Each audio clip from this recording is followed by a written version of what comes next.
Everyone good morning. তো কীরকম আছে সব? আশা করি ভালো আছো।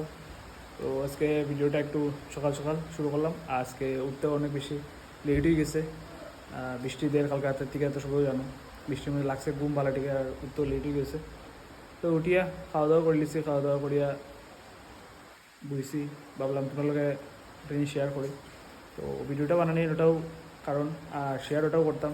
তোমরা আই থিঙ্ক বুঝিয়ে লইছো আমার স্টোরি বা স্ট্যাটাস দেখিয়ে যে আজকে আমার ভাইয়ের জন্মদিন।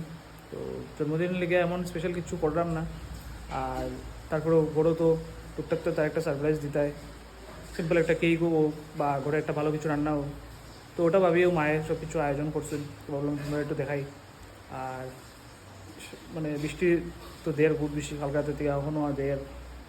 আমরা শ্রীভূমি শহরের যে কীটা অবস্থা হইব, মানে কোন রোডে জল, আমার রাস্তাতে কোনো জল লইছে না, আর আমার বাসার ভিতরে গলির ভিতরে কোনো মানে জল হয়ে গেছে ওটা।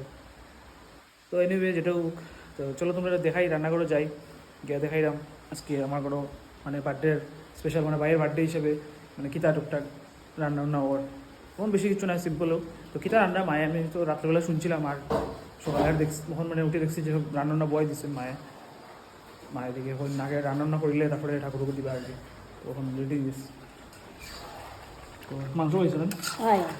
ঠিক তো খালি মাংস করবে আর কি, তার সকালে কালকে রাত্রে কইছিল ওরকম করবে না? একটু মাংস আর জিরা রাইস করুন। যে রাইস তো কোনো হয়েছে না? না এখন হয়েছে। এখানে আলু সব সিদ্ধ রাখিস না? সিদ্ধ করিয়া আর মাংস হয়েছে।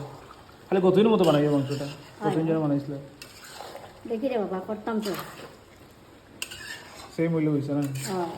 এখানে মাংস, এখানে আর আলু সব রেডি, আর জিরা রাইস অল্প করবা তো ওটাও।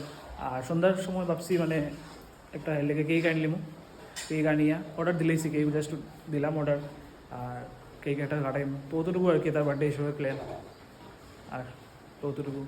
তো বিকালবেলা যদি কিছু সেলিব্রেট মানে কেক যে কাটমু যেটা হইব, তাহলে সব কিছু শেয়ার করবো।